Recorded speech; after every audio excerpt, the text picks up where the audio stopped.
المدينة فاستضاء بنوره، هذا المكان فلا ظلام ولا ذبول، ودعا لها في صاعها في السلام عليكم ورحمة الله وبركاته.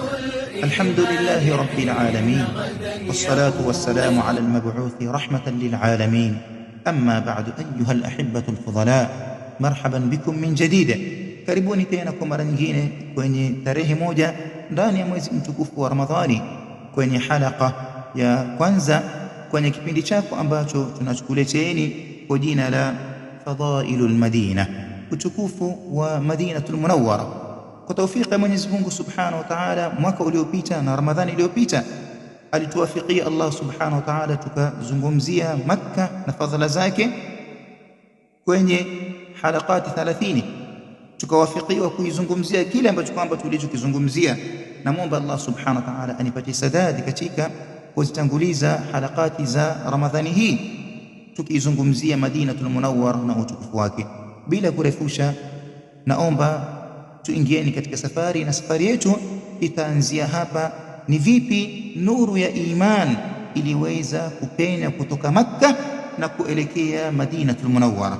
Habibi al-ghali, في العام 11 من النبوة في شهر ذي الحجة، katika mwaka wa 11 wa nubuwa tangu alipotumilizwa mtume sallallahu alaihi wasallam na Mwenyezi Mungu. Ilipofikia mwaka wa 11 kwenye mwezi wa Dhulhijja, ikiwa sawa na mwaka wa 620 mwezi wa Julai, mwezi wa 7, mtume sallallahu alaihi wasallam marra sallallahu alaihi wasallam bi 6 nafarin min ahli Yathrib. Mtume sallallahu alaihi wasallam alipita sehemu akakutana na watu 6 kati ya wakazi wa Madinatul Munawwara, wa kulluhum min al-Khazraj, na hawa watu 6 wote walikuwa wakinasibiana na kabila kuu la al-Khazraj, kwani Madinatul Munawwara kulikuwa kukipatikaniwa kabila mbili kubwa. Ya kwanza ilikuwa ikijulikana kwa jina la al-Khazraj, ya pili ikijulikana kwa jina la al-Aws.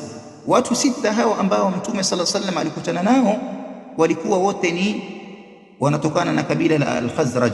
Fajalasa ilaihim sallallahu alaihi wasallam, mtume sallallahu alaihi wasallam akakaa pamoja na wao, wa sharaha lahum haqiqata al-Islam, akaanza kuwafahamisha watu 6 wale uhakika wa Uislamu. Watala alaihim al-Qur'an, akawasomea Qur'ani sallallahu alaihi wasallam. Fastama'u ilayhi, wakawa wanaisikiliza Qur'ani, wanataladhdh, wanastarehe kupitia nini? Ladha ya Qur'ani.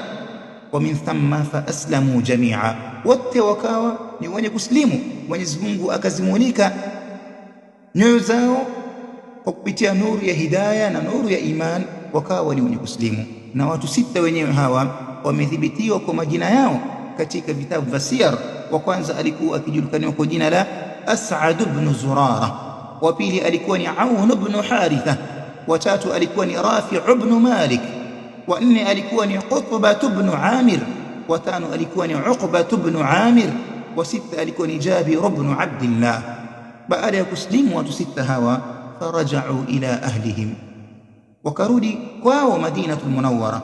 Waliporudi kule, faqamu bid'awati an-nas ila al-islam, waliporudi makwao wakajua kwamba jukumu hili la kuifikisha dini hii ya Mwenyezi Mungu ni jukumu la kila mmoja. Waliporudi makwao hawakukaa tu, bali walisimama na wao wakawafikishia ndugu zao wa Madina, wakaanza kuwatangazia kuhusiana na Uislamu na kuwafahamisha wao akhbari za mtume sallallahu alaihi wasallam. Haikubakia nyumba kati ya majumba ya Madina isipokuwa utajo wa mtume sallallahu alaihi wasallam uliingia ndani yake. Alijulikaniwa mtume sallallahu alaihi wasallam. Famadha kana ba'da dhalika, ni kipi kilichojiri baada ya hapo?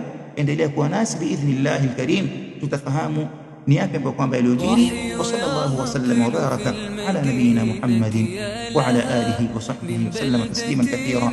Wassalamu alaykum wa rahmatullahi wa barakatuh. يا لابتيها والملائك عندها حرس، فلا الدجال داخلها يصول.